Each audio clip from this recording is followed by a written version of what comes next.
Back again, this time with Senator Jon Tester on the set, back fresh from Washington, D.C. I wanted to start off by asking you, it's been all over the news yesterday, this morning. President Trump made some comments. I won't repeat them because they're not appropriate for TV. I wanted to get your take. What's your reaction to what he said?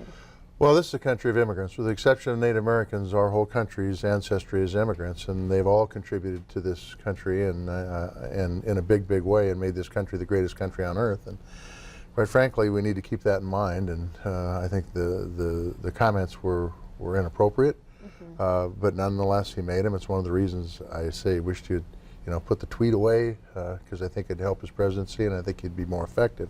But nonetheless, this is the way he communicates, and it does have some advantages, but oftentimes it has some downside too. And I think that we need to keep in mind what's built this country. And what's built this country is an incredible work ethic, and a lot of that work ethic came from other countries. All right, well, thanks, and I'm sure we'll hear some more about that as the days go on. So a week from today, possible government shutdown. Yeah. This was pushed back, this is the second time now, but realistically, do you think the White House and Congress can come to an agreement a week from now, or do you think we'll see another postponement? No, I think we can come to an agreement. I think it becomes much more pressure-packed the closer we get to it. This should have been done the end of September.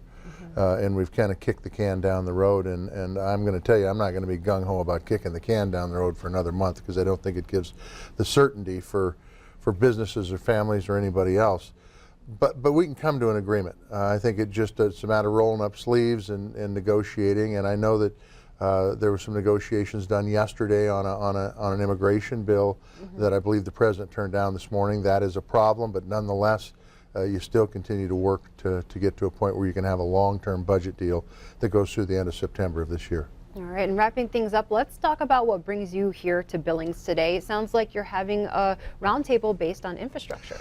I am. There's a lot of talk in Washington, D.C. that we're going to get an infrastructure bill. I hope we do. I think it's important to our economy, especially where we're at now, whether it's roads or bridges or water systems, broadband. I mean, the list is long.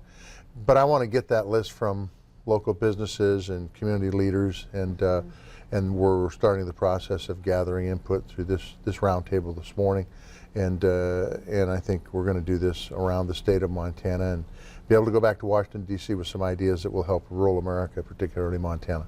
All right, well, thank you for taking the time to stop by and visiting with us this morning, sharing your thoughts. We do appreciate it. Have a safe trip back to D.C. I'm sure they're going to keep you busy. Thanks. Happy New Year. Yeah, thank you. All right.